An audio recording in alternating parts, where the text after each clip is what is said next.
Hello, my name is Sophie Ziegler. I am the events coordinator for Library Juice, and I am delighted to be hosting this event. I'm just going to say a few things about Library Juice and then a little bit of housekeeping for today's event, and then pass it off to our presenter. As many of you probably know, Library Juice has three big arms. We have Library Juice Academy, which is an online professional development for all of us in the LIS field, anything from students to professionals, support staff, and everybody else along the spectrum of library workers. I encourage you to take a look and find out more at libraryjuiceacademy.com. We also have Library Juice Press, where we put out books and journals that explore the critical angles of LIS, again, writ large for all of us in the field. We have an active publication schedule, and I encourage you to take a look at all the great things that have recently come out that are currently coming out and the wonderful backlog that we have. We are an imprint of Litwin Books, so you can find more about us at litwinbooks.com. And then thirdly, we have Library Juice Connections, which is what brings us all together today. Library Juice Connections is an attempt to bring together all of us again in librarianship writ large, to make connections, build bridges, and learn from each other. And we do a wide variety of events. We have a new website launching soon, which I'm very, very excited about. And in the meantime, please do keep an eye on Library Juice Academy and Library Juice Press, social media, and websites to find out more about all the great events coming up. We've got a lot of wonderful book launches and other events scheduled for the remainder of this calendar year and launching us into 2026. Just a little bit of housekeeping for today's event. This is a meeting format here in Zoom, as you probably noticed. We are doing this in the hopes that we feel a little bit more connected so that Amy, our presenter, doesn't feel quite so disconnected as we sometimes do in a webinar format. And please note that the chat is on and everybody has the ability to chat widely so that everybody sees it. Please feel free to add comments or questions at any time, and we'll do our best to get to them closer to the end of the program. Let's see. Please also note that any inappropriate comments or actions will result in you being removed from the room. Right, we're all here to learn. Just be respectful. This event is being recorded. If you do not wish to appear on screen, simply just keep your camera off, and even for your question part, and we can be sure that you're not on the screen if you don't want to be. After the event, we'll be putting this recording on our YouTube channel, and all of you as registrants will receive an email with a link to that, as well as links to any other resources that are mentioned today.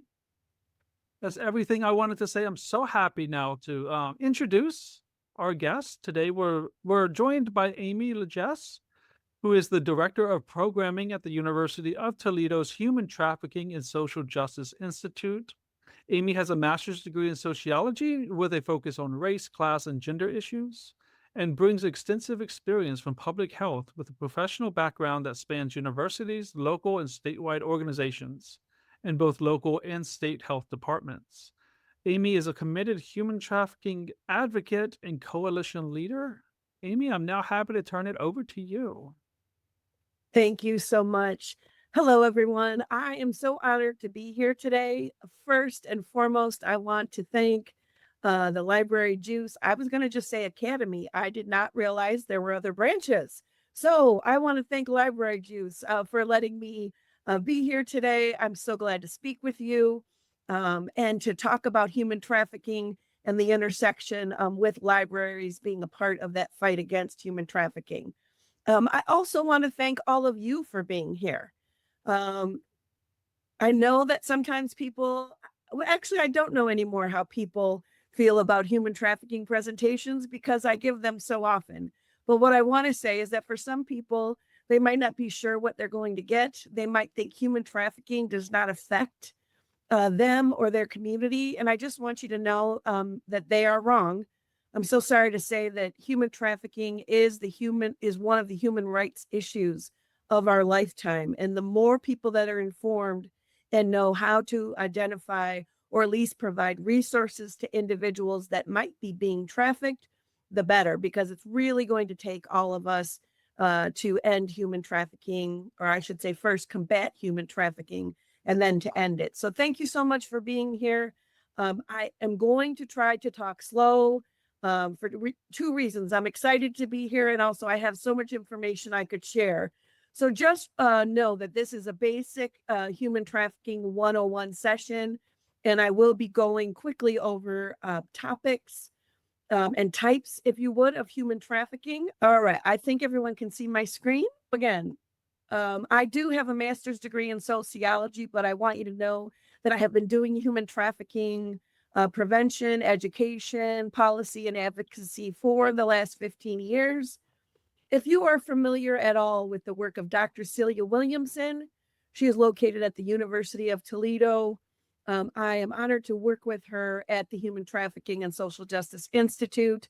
I manage right now two programs, one called the Focus Youth Screener, and the other is called PATH, Partners Against Trafficking in Humans. The screener identifies youth between the ages of 12 to 17 that are either at risk of trafficking or likely already being trafficked. And PATH, Partners Against Trafficking in Humans, is the program that youth or adults who have been trafficked can be enrolled in to help them on their healing journey.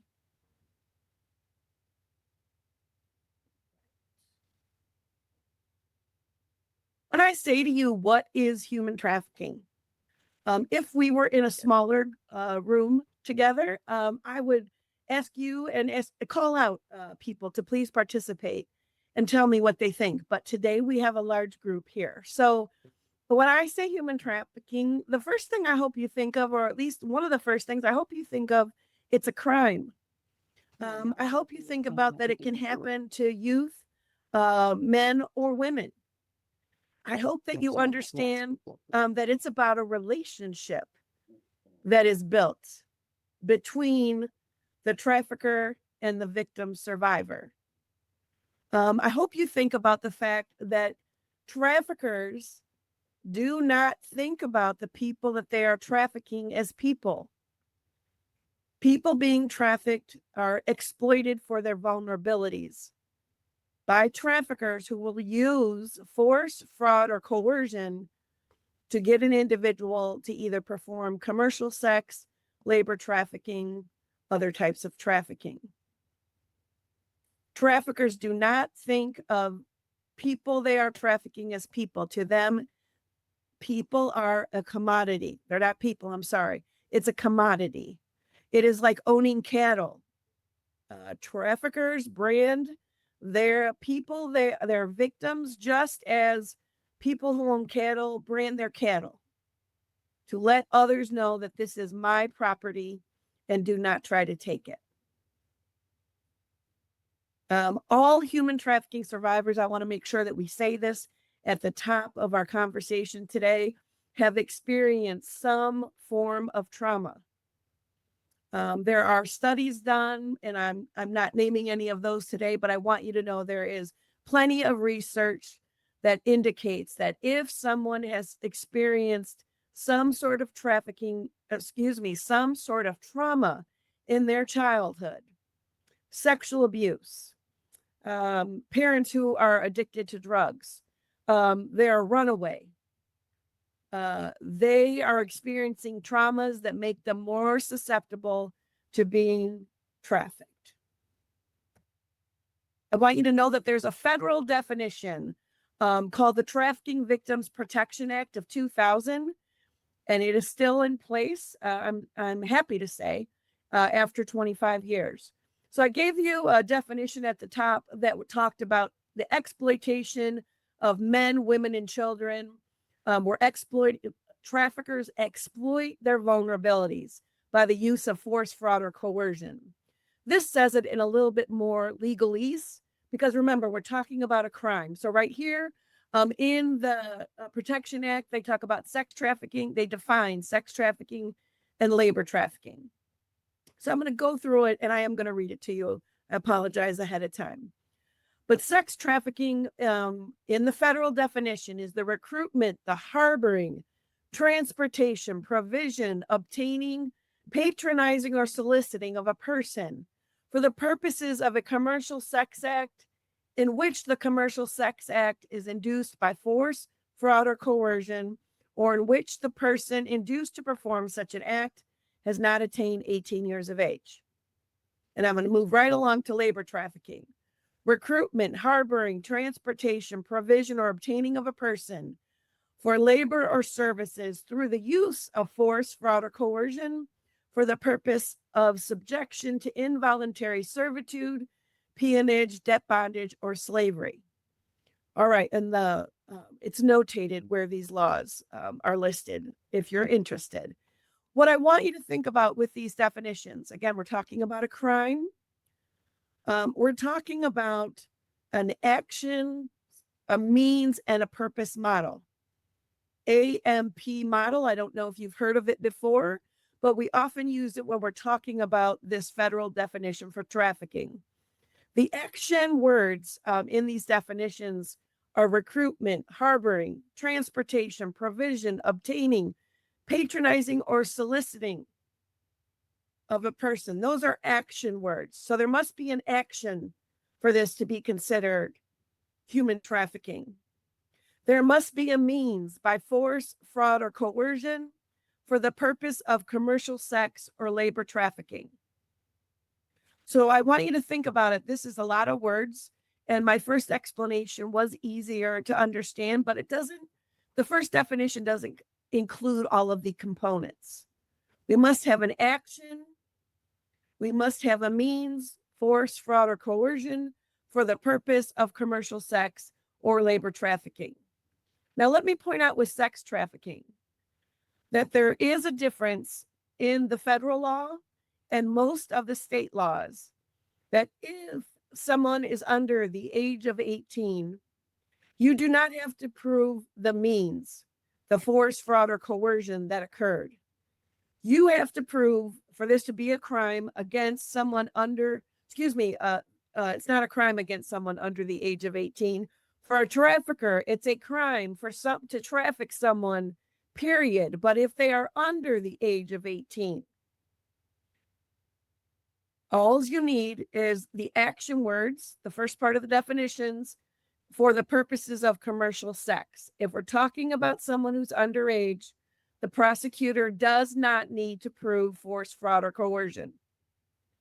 If we're talking about sex trafficking of adults and labor trafficking, you must prove the force, fraud, or coercion that the trafficker did to get the individual, to get the victim to do whatever the act might have been, sex trafficking or labor trafficking. I hope that's not as clear as mud, but I want you to know that there is a difference, that children are being separated in this definition. I want you to know that children that are trafficked, anyone under the age of 18, that is child abuse. If you are a mandated reporter, you please follow your requirements by law to report what you're seeing or what you suspect. I'm going to say it one more time because sometimes people ask this question. Human trafficking is child abuse. No one under the age of 18 has a brain that is formed enough to decide that they want to have sex with an adult. So by law, under 18, you do not have to prove force, fraud, or coercion, just the act, and that it was for commercial sex.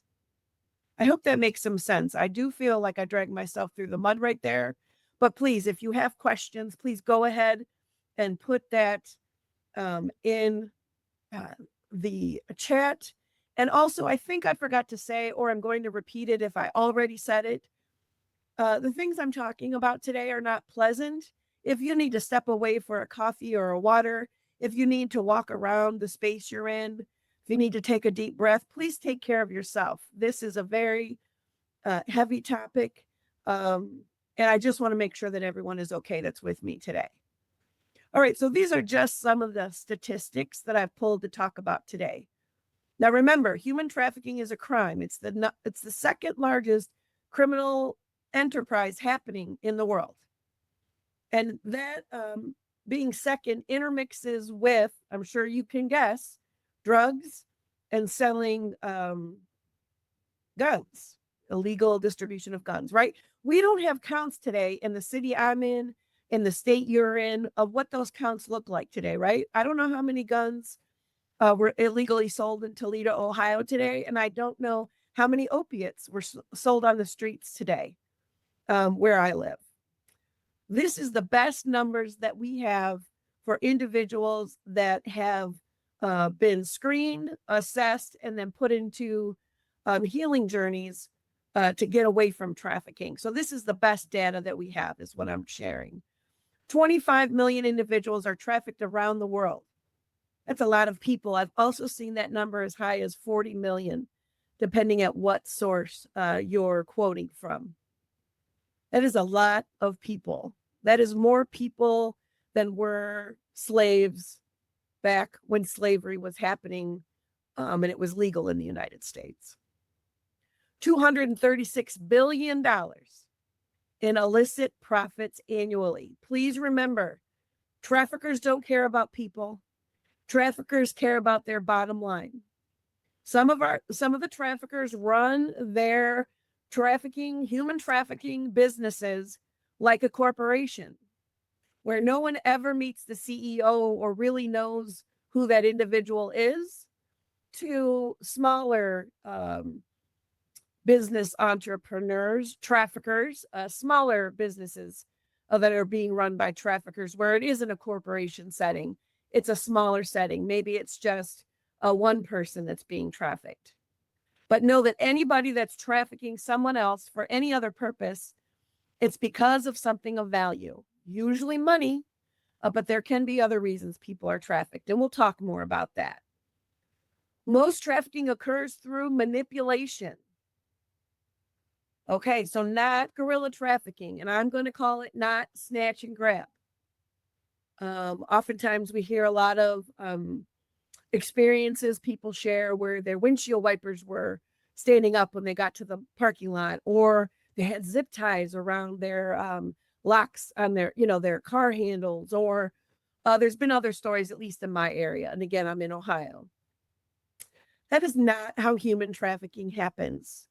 Human trafficking happens because someone that you love or trust or have a crush on or want to be like finds out what your vulnerabilities are and then uses them against you.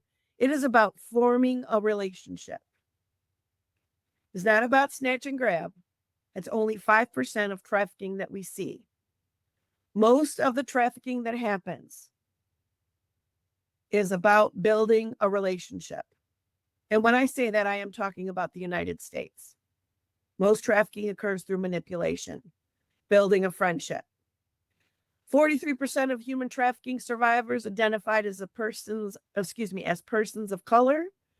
Please note that in my work that I do locally in my area in Toledo, Ohio, our data would also coincide with that statistic. Those individuals that we have served, especially the youth in our region, are young, and they happen to be Black males. And then the distribution of race goes from there.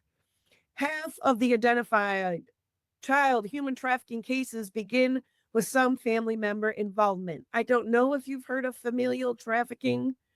It is something that we are seeing a lot of in the state of Ohio and the surrounding states that we work with.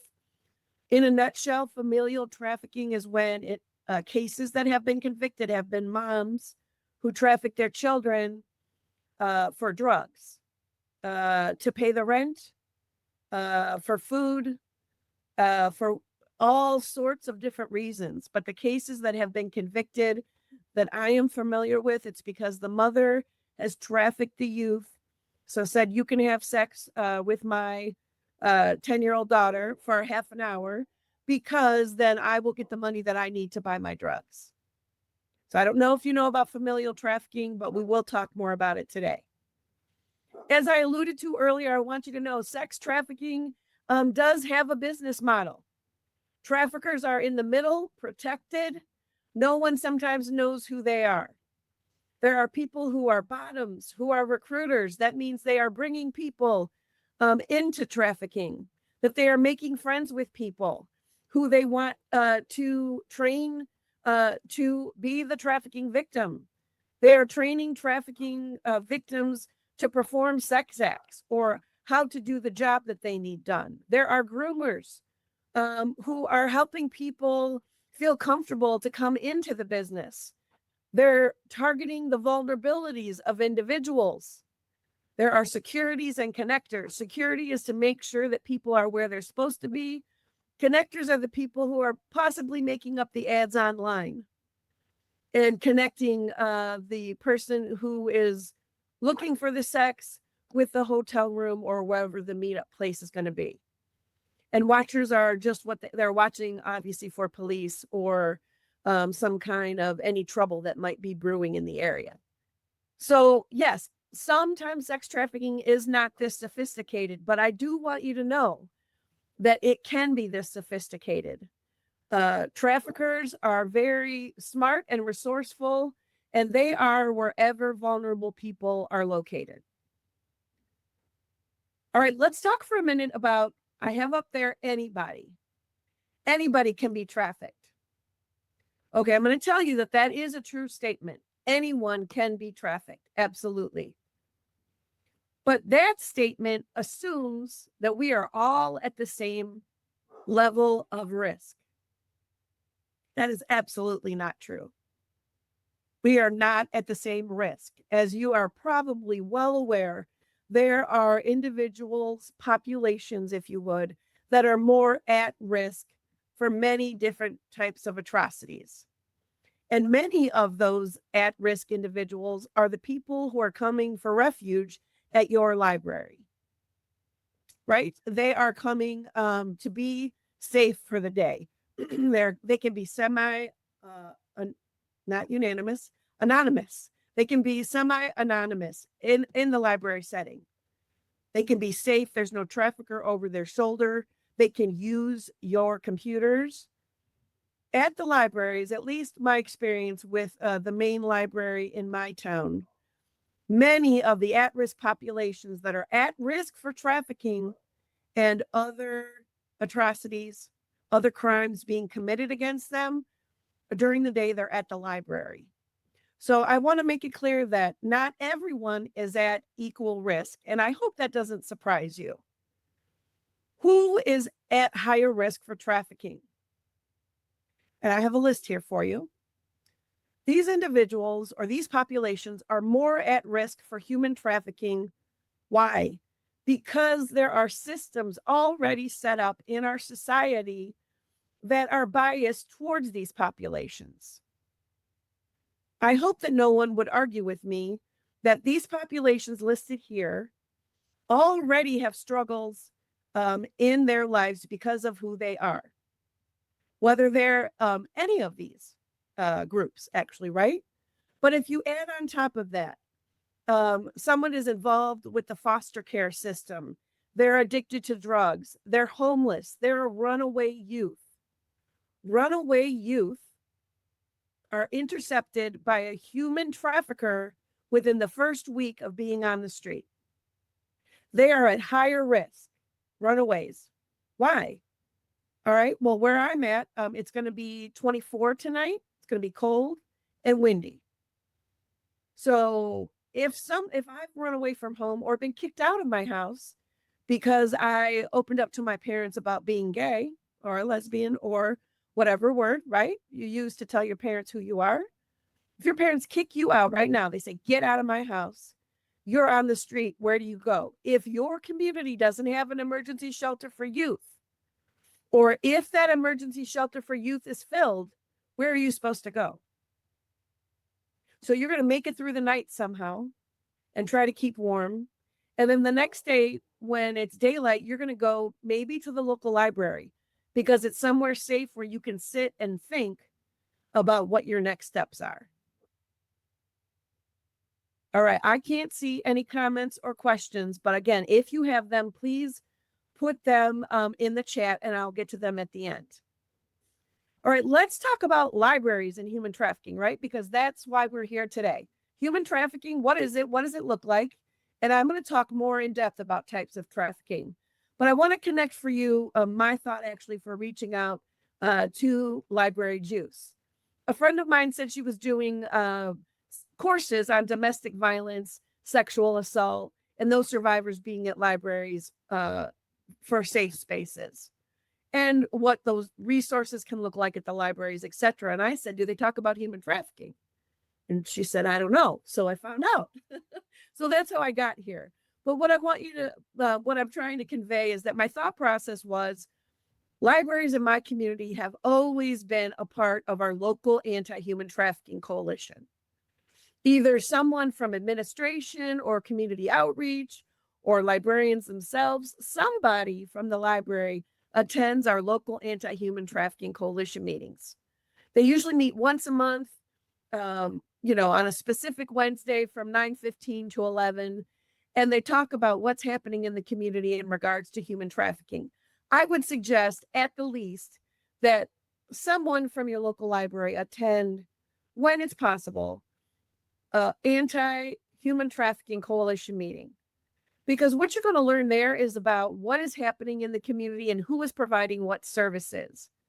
At your library during the day, and if you're there every day, that's your full-time job, that you're providing some service, you are a staff member at the library, all of your whole staff should be trained about human trafficking, what to look for, about trauma, and how that is displayed in people who have experienced severe trauma or complex trauma. I could talk to you for several hours about sex trafficking, labor trafficking, familial trafficking.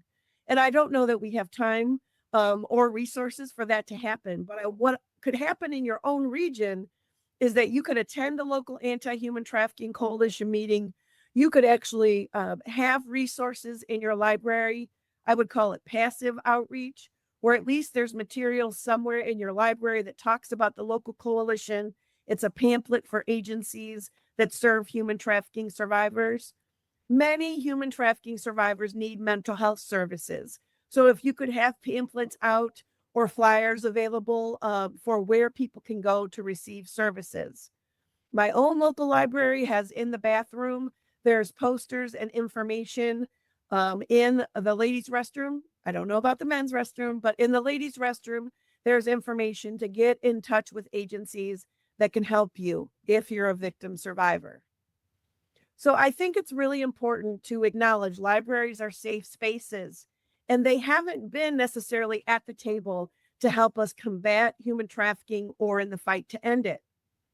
And I think that's time for that to change. I also think that is actually the change that is happening in the human trafficking movement itself, because I have listed here, and Sophie has been kind enough to put it in the chat for you. Just last month, there was a research study completed and published just about this exact topic that we're talking about today. It's about that the human trafficking movement has always been with direct service providers and agencies in our communities that can help fight human trafficking.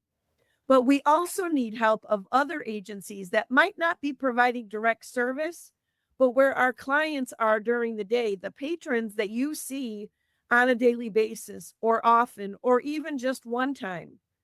They might be a human trafficking victim survivor who just needs someone maybe to say hello to them. Maybe over time after you say hello, maybe you start conversations with them. Because just like I said to you, I feel like I'm turning the wheel here. Human traffickers exploit their victims through relationships that they build. When we're trying to help survivors get out of the game, not be involved with human trafficking any longer, to get on a healing journey, to start one, we are building relationships with them. Librarians, other staff that are on a daily basis at the library can also be trained to talk to people in a trauma-informed manner so that they can help refer people to sources in the community. And if you say to me, Amy, I barely have time during the day to do my regular job. How am I supposed to do something else? I absolutely hear you and respect that. But what I would ask then is that when you attend the anti-human trafficking coalition meeting, that you form a collaborative with an agency in your community that works with survivors, whether it be of sexual assault, domestic violence, human trafficking. have some of those agencies at your library, maybe at certain times every month. So your patrons start to know when is that agency going to be there. There also are some libraries who have social workers on their payrolls. I believe that through the study that I have quoted, that this is a new concept for libraries, and also it has a lot to do with budgets. And I understand that. If we can hardly afford to have regular staff, how could we have a social worker? Don't do that then. Bring a social worker in, form a collaboration. And then resources available, we've talked about that. Even if passively you have resources in a certain part of the library talking about services available for sexual violence, human trafficking, domestic violence, have those resources out at least so people can take those discreetly if they want to, so they have that information with them. Now, I could talk a full hour about libraries and human trafficking, because there's many things that can happen at the local library to help in the fight against human trafficking. A lot of libraries do this already. Sometimes they have speakers in the libraries coming and doing a presentation just like this. I was honored to do that at my local, at the main library. It was open to the community and the room was packed. But I would offer that as winter is coming upon us, depending on what part of the country you're in, some people don't want to come to the library because it's cold. Well, could we do something online for them? Could we have an online program? And we don't have to do it as the library. We would have somebody who's an expert in that field do that for us. I mean, my library has film previews, authors, movies, music, many opportunities, right, for our community to be engaged. But if you want to have a speaker about human trafficking, if you want to maybe do a preview of a movie that is about human trafficking, and then have a panel of survivors come in and answer questions about the movie, about their journeys, about how you can help other people. Just please consider how you could get into this fight with your local anti-human trafficking coalition, because this is something we need to do together. It is not something that one agency can do on their own. Okay. Sophie, I'm going to stop for just a moment, and could we put the poll questions up, please?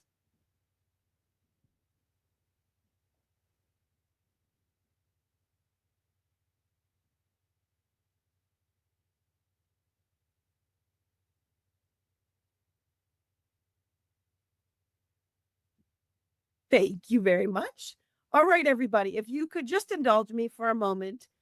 If you could go through these 4 questions, they're just true or false.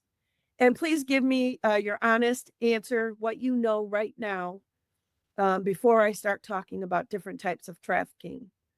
I want this as a gauge for yourself. I'm not going to share the scores. I'm not going to talk about your scores. I'm not going to embarrass anyone. I promise. I just want to know for yourself, if you remember these questions and how you answered them. I hope that you either get your view confirmed, that you were right and you did know the answer to the question, or if you answer and then you hear me talking and you're like, oh, she said something completely different. Okay, I just want to make sure that you're getting these points out of the next part of the presentation. All right, just a quick true or false if you could, and then hit submit, and then we'll move on.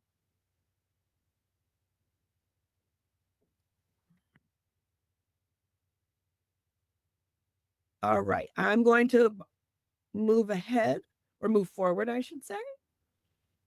All right, let's go back here. All right, labor trafficking. We've talked about it early on. The crime of labor trafficking is using force, fraud, or coercion to induce another individual to work or provide a service. Now, here's what I want you to hear about human trafficking, or labor trafficking. Let me try this. Labor trafficking in the United States happens in many different industries.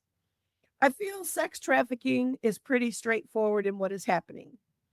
Someone is forcing another person to have sex. Someone else that is getting the sex is paying for that transaction, and the victim gets nothing.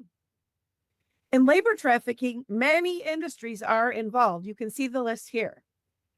But what I want you to think about with labor trafficking, excuse me, it is not the same thing as smuggling. That's one of my points. And I want you to know that labor trafficking happens to undocumented foreign nationals, documented foreign nationals, and U.S. citizens. It is not something that is exclusive to foreign nationals, whether they're documented or undocumented. It happens to United States citizens. I will tell you that in Ohio, domestic servitude is high on the list for labor trafficking, but so is traveling sales.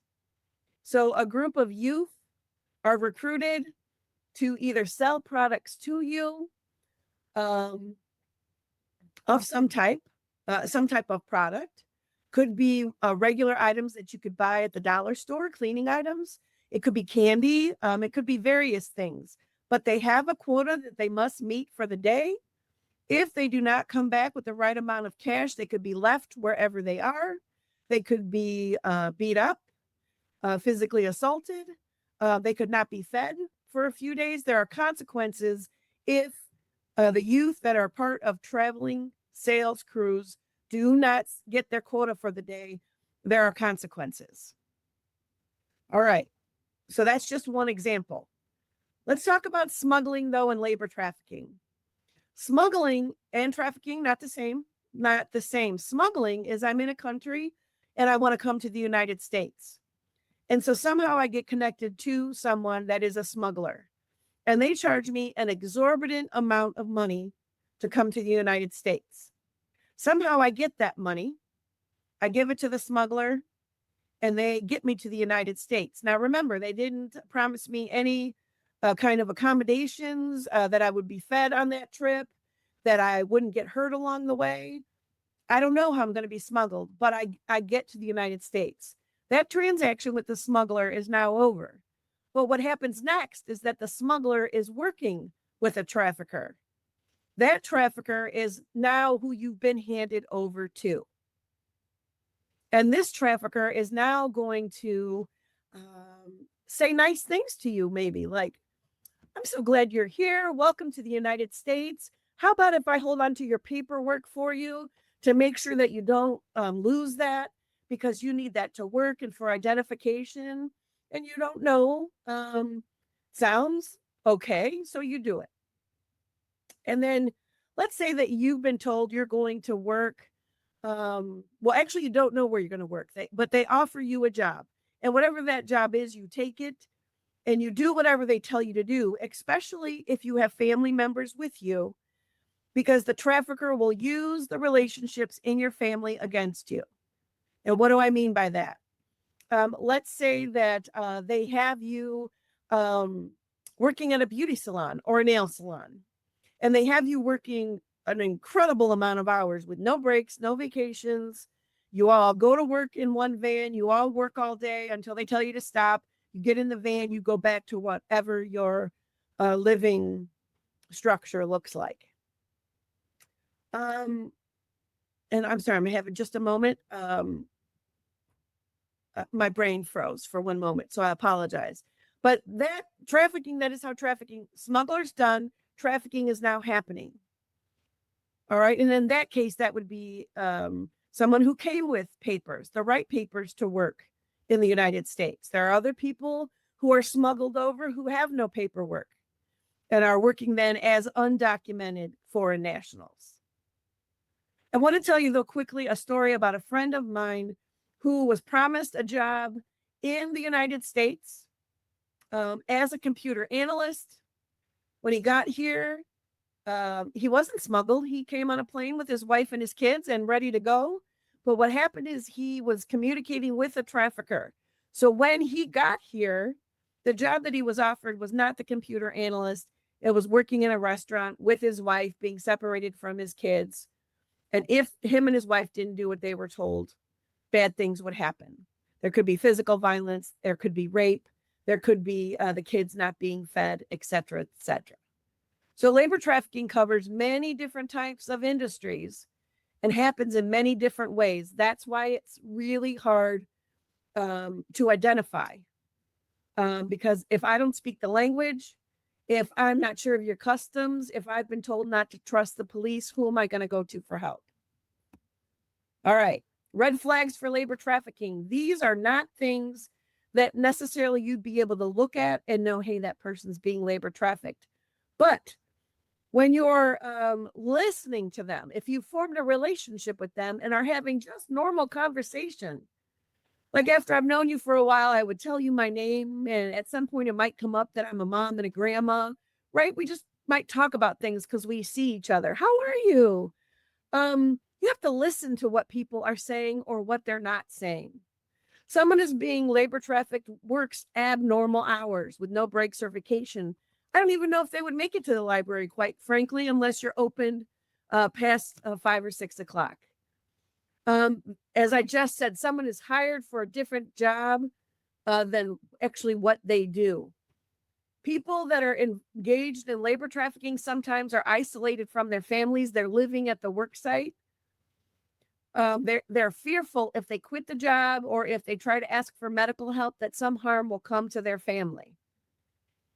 There are no physical red flags I can say in an individual like, boy, are they being trafficked. But if you listen to what they say, it's a normal thing to say, hi, my name's Amy LaGesse. Oh, what do you do for a living, Amy? Oh, I work at the University of Toledo. If they can't talk about work, don't want to talk about work. People that don't have a job will often say, well, I don't have a job right now. But people that are being labor trafficked aren't going to want to talk about their job. And if they do, they're going to be fearful of the employer.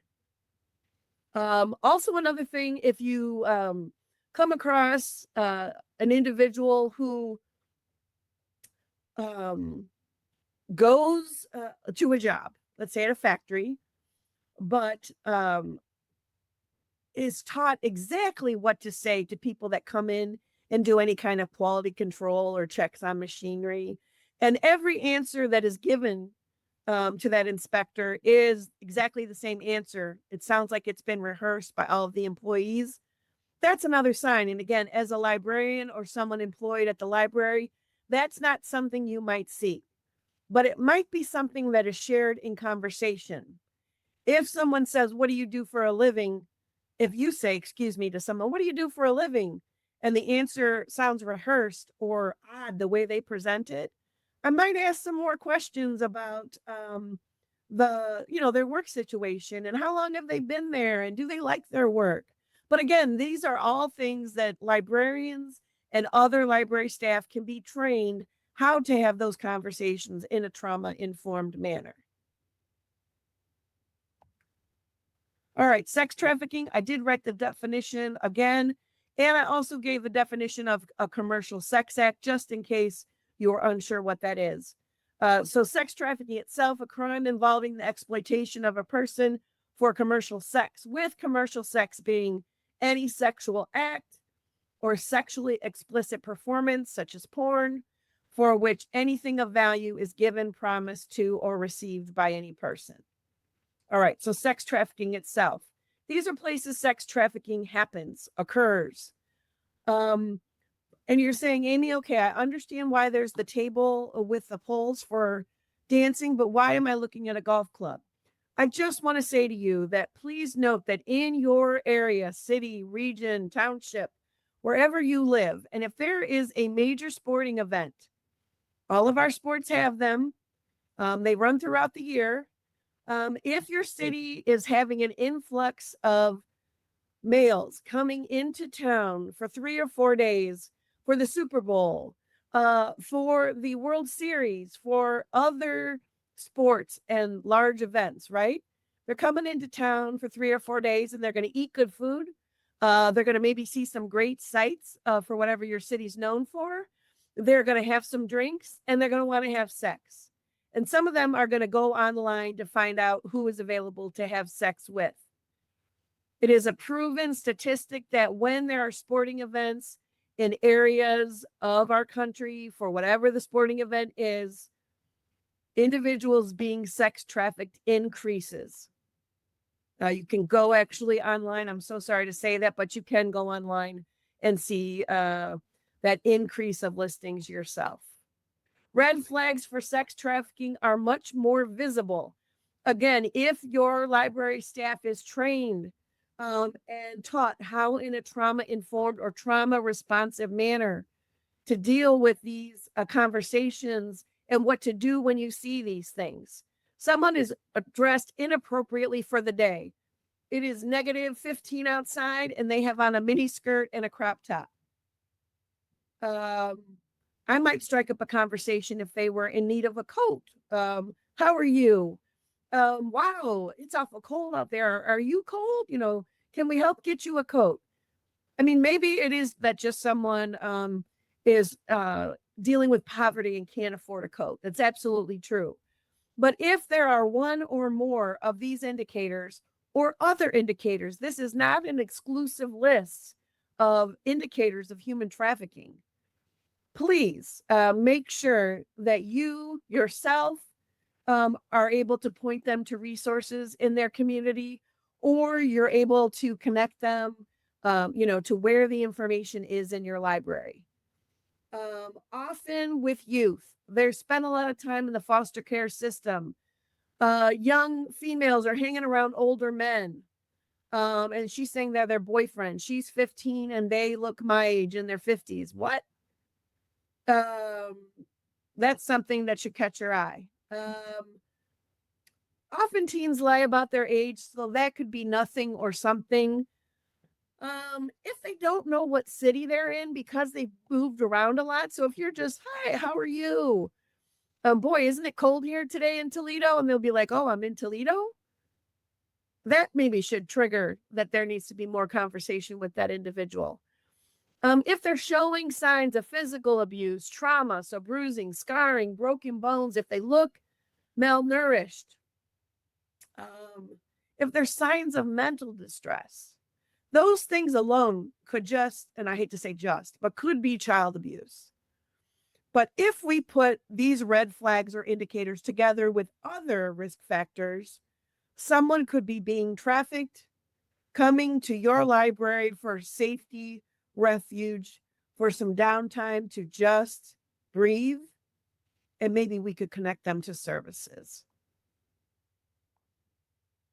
Familial trafficking, the definition, I think I said it once already, but I just wanted to share. When a family member facilitates access to a child in exchange of something of commercial value. So as I've stated, a family member, a mom, a dad, an aunt, an uncle, grandma, grandpa, somebody who is a blood relative or a legal guardian to that youth. They are trafficking that youth so they can get money, so they can have a place to live. And again, I have quoted here Dr. Jean Allert, her Institute for Shelter Care talks a lot about familial trafficking. We also have an expert in Ohio. Her name is Christy Bartman, who can talk about familial trafficking as well. But I want you to know it has happened more and more since COVID, since everyone has been online for large parts of the day, either working or doing schoolwork or playing games. Traffickers are wherever vulnerable people are. Who recruits? Everybody. I cannot tell you what a trafficker looks like because anybody can be a trafficker. It can be girls, it can be women, it can be boys, it can be men. It depends on what type of trafficking. It depends on the age group of individuals that the trafficker wants to recruit. The recruitment process is all about the grooming process at the beginning.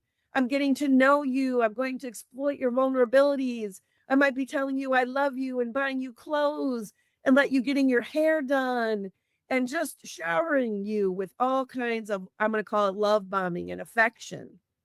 Whatever you don't have in your life, the trafficker will fill that need. Manipulation, gifts and compliments, build up your self-esteem. That's their strategy to get you to trust them so they can traffic you. But once it moves from all of this love, whether it's a parental type of love connection or whether it's someone in a relationship, a love connection, or if you would, a intimate partner relationship, when that changes, the trafficker, are doing everything they can to get you to do what they need you to do. Hey, baby, I've been paying all the bills and taking care of all the rent. And, I'm a little short this month. So I need you to have sex with these two guys. Okay. And then we're going to be okay.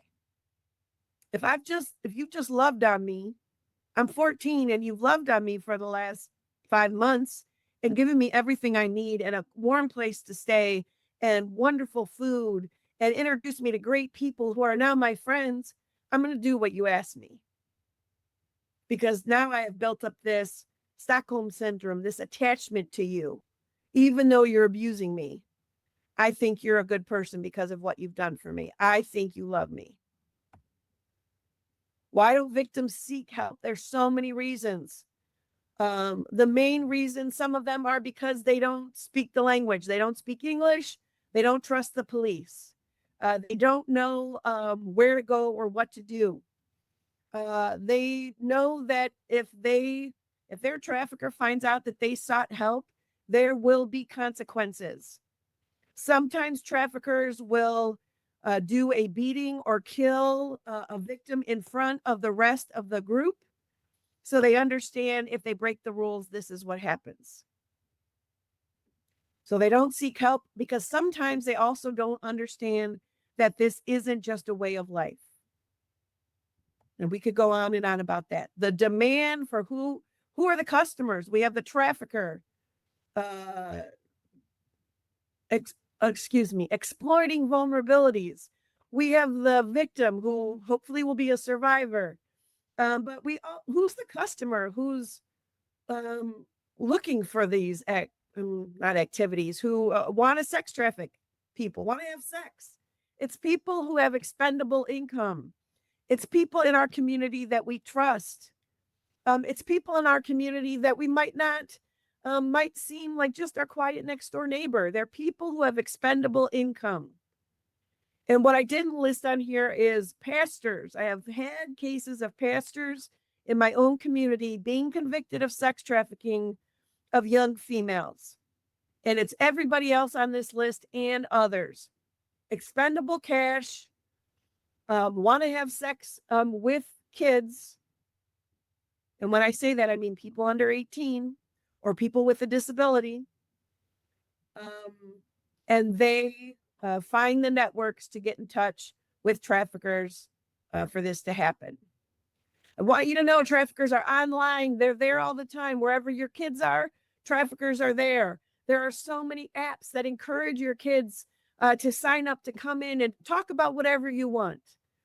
Tell me what your problems are. So I, as the trafficker, know what all your weaknesses are, your vulnerabilities, and that's how I'm going to get you to listen to me and stop listening to your friends and your parents. There are live streams of sexual abuse and sexually explicit acts available in every time zone all the time. So know that online, if you have children in your parts of your library dealing with children, please make sure that there are parental controls in place. Please make sure someone is monitoring what is happening online. Where are people going if there's any sites that they should not be at? I also want to say about online exploitation, I do work with a youth advisory board, and they help with the formation of policies, activities, screening tools that we use. I want you to know that every youth in that room, in that youth advisory board meeting, has experienced some kind of online exploitation. That blew my mind that there wasn't one youth There wasn't one youth in that room who had not experienced online exploitation. Someone asking them to send a nude picture or parts of their body naked, or threatening them if they don't do something for them, something else is going to happen. So online is a very scary place. There is sextortion happening. Kids will send pictures, naked pictures of themselves to each other. We all know that nothing dies on the internet. Somehow a trafficker gets hold of that information, or the youth has sent it to the trafficker, and then sextortion is happening. Know that there is a national human trafficking hotline, 888-373-7888. Please only call 911 if there is immediate danger. If you think human trafficking is happening right in front of you, please do not intervene, as you could be hurt and the victim survivor might also be hurt. Please call the National Human Trafficking Hotline. Call your local anti-human trafficking coalition. If you have an FBI task force that deals with human trafficking in your region, contact them. I am almost out of time, but would love to answer any questions that you might have. Please feel free to unmute yourself. Please feel free to type in the chat section.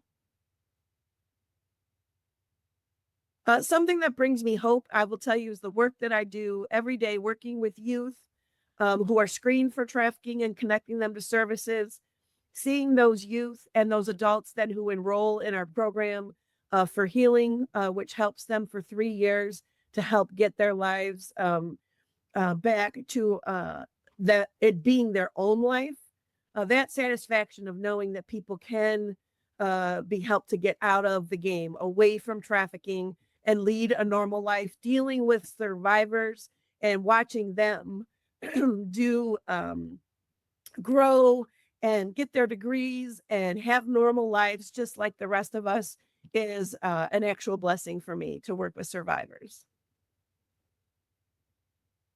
Yes, that's why, Amanda, libraries and library staff need trauma-informed training, trauma-responsive training. I'm using those words together because informed means you had a conversation about trauma, and that's it. I would recommend that there be trauma-responsive training where there's actual role-playing that happens. There's actually situations presented to you. So when somebody says something and triggers in your head, they might be being trafficked. What is the next thing you could do that would be the least triggering for that individual? So please look at the article that I mentioned at the beginning. They have, again, 9 recommendations for libraries and university libraries, not only public libraries, about things that could be done to bring your library up to, I'm not going to say speed, but could bring you into the fight to end human trafficking. And there's different levels of involvement depending on staffing, depending on budgetary concerns, etc. It is 1 o'clock. Does anyone else have any other questions? If you do, I know that my email address, I see it there. Please feel free to contact me directly at my Gmail address. If you have questions, if you're interested in some training further for your particular library, I could also help write policies and procedures if that's something that you need at your workplace in regards to human trafficking. I'm glad to help in any way that I can. We cannot fight human trafficking. It is not a single person fight. It is the whole community working together to fight human trafficking. So thank you so much for being here. I appreciate your time. And I hope you have a great rest of your day.